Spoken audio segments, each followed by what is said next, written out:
Hey guys, Peter here to tell you about the latest from Nervosa, Jailbreak, out September 29th on Napalm Records. This album has 13 tracks, 46 minutes in length, and this is the band's fifth full-length studio album. They are a Brazilian thrash metal band. From a design standpoint, I felt like this record had a little bit of a throwback feel, and what I mean by that is that back in the late 80s, early 90s, a lot of thrash metal albums was really about the quality of the individual songs, and then the overall collective was just a result of that individual quality. This album is exactly the same. It's about enjoying all 13 songs individually, getting the most out of them, and then the album is going to be good or bad depending on how good you feel towards those individual songs. It's a different design than what I saw in Perpetual Chaos, but one that works specifically well for a record with these kind of sound characteristics. And the sound characteristics on this record is an album that has two guitars, first time for Nervosa, and those two guitars become the driving force on every single song.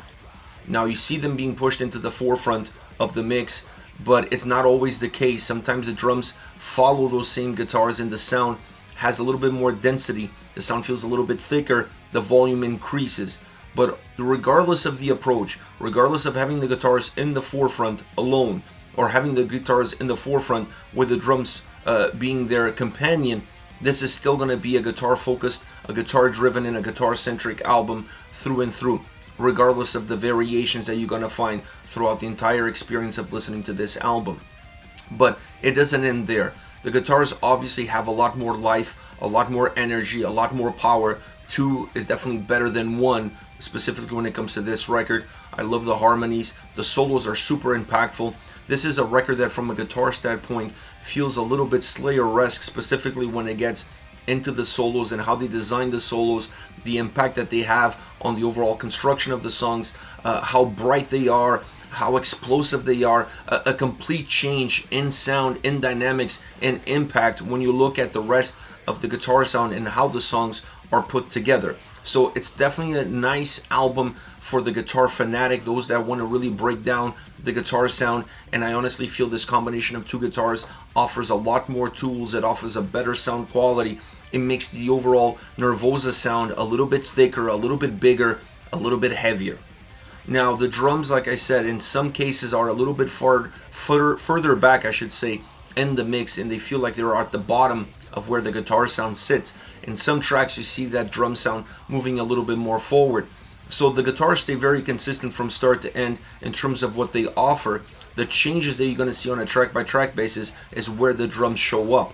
And this allows the album to be balanced on one hand but still feel very dynamic on the other. So it's a nice way of always keeping the focus on one element but not allowing the record to sound repetitive. When it comes to Prika's vocals, her vocal delivery, the more screaming, more stretched out, harsh delivery, works really well for a fat sounding album like this. If the album only had one guitar and it was a little bit thinner, those kind of vocals kind of thin out with the sound, and then you're losing heaviness, you're losing volume. The fact that the album has a real fat sound all around, regardless if it's guitars or drums or even bass, because the bass really emphasizes the overall fatness of the sound on this album. I feel like her vocal performance then comes in and tries to, or at least fits better in that overall big volume approach. It thins it out a little bit, not overly thinning it out, but it gives a contrast, and that's always important in an album like this, so it feels more dynamic, it feels more fluid. Certain songs, and I'm not talking about necessarily the vocal style, but in certain songs, the way the vocals merge with the sound, it reminded me of early Creator. He had that little bit of that vibe there. I'm not saying that the vocals are the same, I'm not saying the tonality is the same, I'm talking about how they were put together in the mix through the production, and how they blended really well with the sound around them. It gave me that early Creator vibe to it. Now overall, this is perhaps my favorite Nervosa album to date. Having the two guitars makes a huge difference, and I feel like this is their most thrash metal album to date, and that's why it's my favorite. I always felt like they were a thrash metal band that had a lot of death metal elements in them, in the vocals, in the sound, sometimes in the simplicity of its elements. This record definitely feels more thrash metal through and through, and I think this is where this band needs to be sound-wise. This is a more complete record. It's an album that offers a lot more.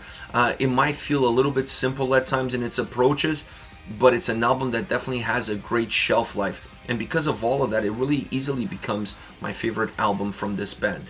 Now, as far as favorite songs are concerned, I want to start off with Suffocare. It has a ripping riff. I really like the thick and heavy, sometimes melodic guitar sound that this song offers. There are 3 stages to this track. It starts off more methodic, the guitars are more methodic, then they move into a little bit with a faster tempo, with more aggression, and then they become super driven. Then when it gets to the chorus is when the heaviness comes to the surface. The heaviness of the track, both vocally and musically, bubbles up to the surface.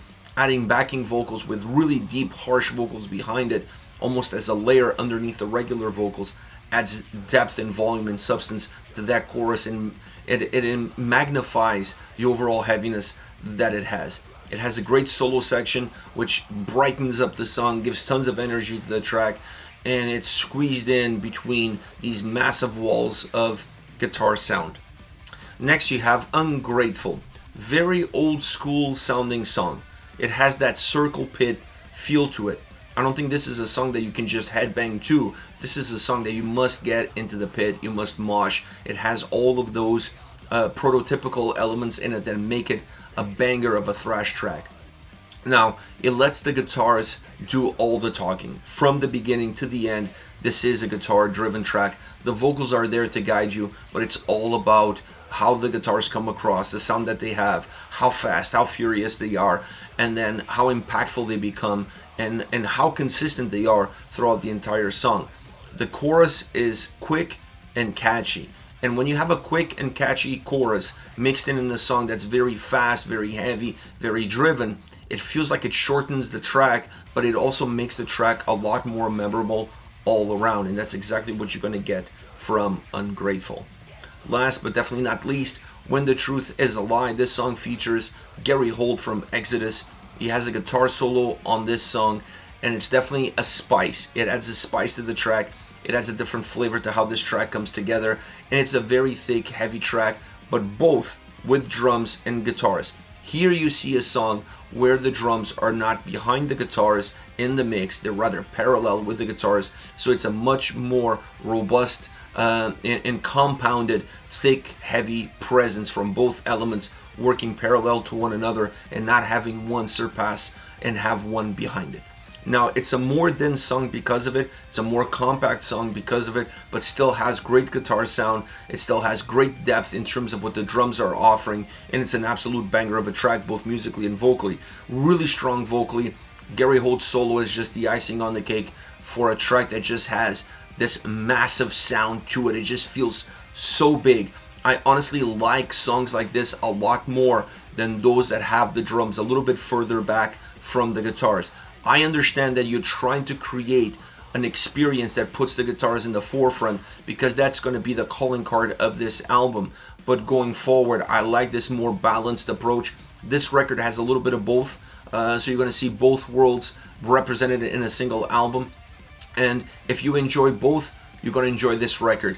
If you like one more than the other, then some songs might feel a little bit disconnected. But all around, considering what this album gives, considering what this album has, like I said, it is definitely my favorite Nervosa record. It's their most thrash metal sounding album to date.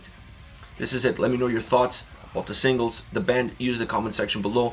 I'll be reading those and getting back to you. Take care, guys.